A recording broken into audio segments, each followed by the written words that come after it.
Cuttack excise commissioner का office Bhubaneswar को स्थानांतर होगापी एक योजना चली कथा जनापड़ा पर बद आरंभ होती गतकाली बारवाटी कटक विधायिका सोफिया फिरदौस ऑफिस रे पहुंची तदारख करते ऑफिस रो वास्तव चित्र देखि से ताजुब होते जे क्यों भाव में ऑफिस एठी चली आपण को मुझे देखा चाहिए जे ये हूँ एक्साइज कमिशनर का ऑफिस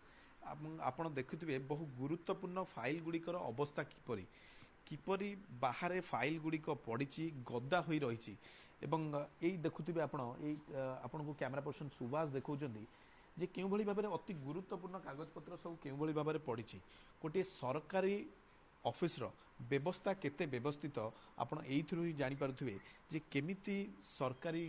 कार्यालय चलीची एवं एक्साइज ऑफिस बा एक्साइज कमिशनर को कार्यालय एई भली चलीची एवं पूरा गदा होई रहिची फाइल गुड़िक एवं एकाधिक रूम एठी ताला पड़ची मु देखेबी देखंतु जो ऑफिसर मानकर एठी बसुतिले जहाँ कुआ जाउची प्रायतः समस्ते भुवनेश्वर को पळैचंती एवं भड़ा घरे लक्षाधिक टंका व्यय भुवनेश्वर एक ऑफिस निया जाइची एवं सेठारे ही ऑफिस चलीची एवं एई रूमटी मध्य ताला पड़ीची एवं फाइल गुड़िक देखंतु किभली भाव में तले पड़ीची अनेक गुरुत्वपूर्ण कागजपत्र थिबो निश्चित भावे एवं देखुथिबे आपण एठी लाइट जळुची फैन मध्य चलीची एवं फाइल गुड़िक तले पड़ी एठी केही नाहांती एवं एई भली अनेक रूम गुड़िक एठी ताला पड़ी आप देखुथिबे केते सुरक्षित अवस्था रे एई गुरुत्वपूर्ण कागजपत्र पड़ी एवं एथिपाई दायी किए एवं मु किए कैमरा पर्सन सुभाष को कहबी देखिया पई देखंतु एई जो डॉक्यूमेंट्स गुड़िक रे अति किछि लेखा है जे review meeting on pending pension cases आप देखुथिबे एई गुरुत्वपूर्ण कागजपत्र एठी रहिछि किंतु कहा हेफाजत रे यही सब कागजपत्र रही केते व्यवस्थित आम यही सरकारी ऑफिस आपड़ यही ही जानीपे प्रायतः रूम गुड़िक बंद रही कागजपत्र गुड़िक एणे तेणे पड़ी ये देखु ये गोटे आलमीरा ये जो रही आलमीरार लॉक ना आलमीरार लॉक भांगी जाइए लॉक ना हुए तो आ भितर अनेक गुरुत्वपूर्ण कागजपत्र थाईपे रूम गुड़िक बंद पड़ी यार उत्तरदायित्व क्या पाखे अच्छी ताहा जानिबा कष्टकर प्रकृति में फाइल गुड़िक कहा हेफाजत रे रही ए ऑफिस वर्तमान परिचालना किए करचंती एवं जहाँ सूचना रही जे ऑफिस भुवनेश्वर स्थानांतर होगापी एक प्रकार प्रक्रिया आरंभ हो जाइतिला विगत किछि दिनरु एवं पूर्वतन एक्साइज कमिशनर जे थिले से मध्य प्रक्रिया आरंभ करथिले एमिति मध्य अभियोग होउची एवं गतकाली बारवाटी कटक विधायिका सोफिया फिरदौस मध्य जेतेबेले पहुंचीतिले किछि कर्मचारी जो माने एठी बसुचंती सेमानक सहित आलोचना करथिले जे एति काई एणे तेणे फाइल पड़ीची एवं ऑफिस भुवनेश्वर स्थानांतर हेबार कार्यक्रम रही कि किंतु सेमाने कोनोसी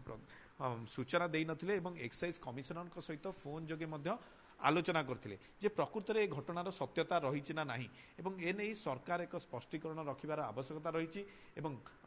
जेहेतु ये गोटे बद घनैलानी एवं आपन जानिथिबे विभिन्न समय रे सरकारी कार्यालय गुड़िक कटक रु भुवनेश्वर स्थानांतर होगापी एक प्रकार योजना चली आज मेयर सुभाष सिंह मध्य गुरुतर एवं सांघातिक अभियोग आनिचंती जे किछि ऑफिसर माने चाहुचंती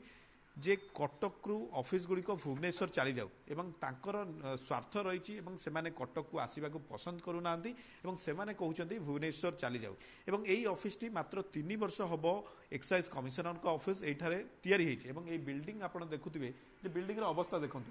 सुभाष को कहबी टिके विजुअल देखेबे जे उई लागलानी मात्र 3 वर्ष रे किभली काम होइतला ये देखंतु पूरा उई भर्ती हे गलानी ए केमिति मेंटेन करा जाउची ए ऑफिस रो अवस्था कोन हेलानी एवं 3 वर्ष रे एठी एभली अवस्था काहेकि उपजिला एवं ऑफिस टी स्थानांतर हेबा पई प्रकृत रे किए योजना करची कोन पई योजना करा जाउची जे ऑफिस टी कटक रु भुवनेश्वर स्थानांतरित हौ एवं राति अधिया किछि फाइल मध्य एठारु उठा निया जाइछि भुवनेश्वर जो अस्थायी ऑफिस अच्छी बा जो भड़ा घरे ऑफिस चली एवं ए रूम टी मध्य देखिबे आपण एठी मध्य ताला पड़ी ए ऑफिस रे आम जहाँ देखिलु वास्तव चित्र प्रकृत में एकाधिक ऑफिसर एठी बसुना प्रायतः भुवनेश्वर चली गले खूब शीघ्र हुए तो ऑफिस स्थानांतर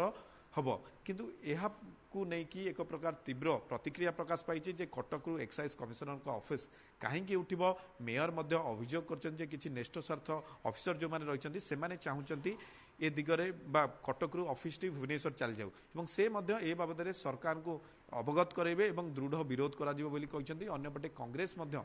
कांग्रेस विधायिका बारवाटी कटकर से कहते ए बाबद में सरकार सहित आलोचना कर कौन हालत में ऑफिस टी स्थानांतर करा नै तेबे देखा जाऊ ए बाबद में सरकार एक स्पष्टीकरण रखिबार आवश्यकता रही एक्साइज कमिशनर स्पष्टीकरण आवश्यकता रही जे प्रकृत में ऑफिस टी कटक भुवनेश्वर स्थानांतरित करा जाउची ना नाही एवं एठी जदि ऑफिस चली तेबे ऑफिस रो रूम गुड़िक ताला कहीं पड़ी कहीं अधिकारी कहीं नहांती एवं फाइल गुड़िक एणे तेणे कहीं पड़ी ए समस्त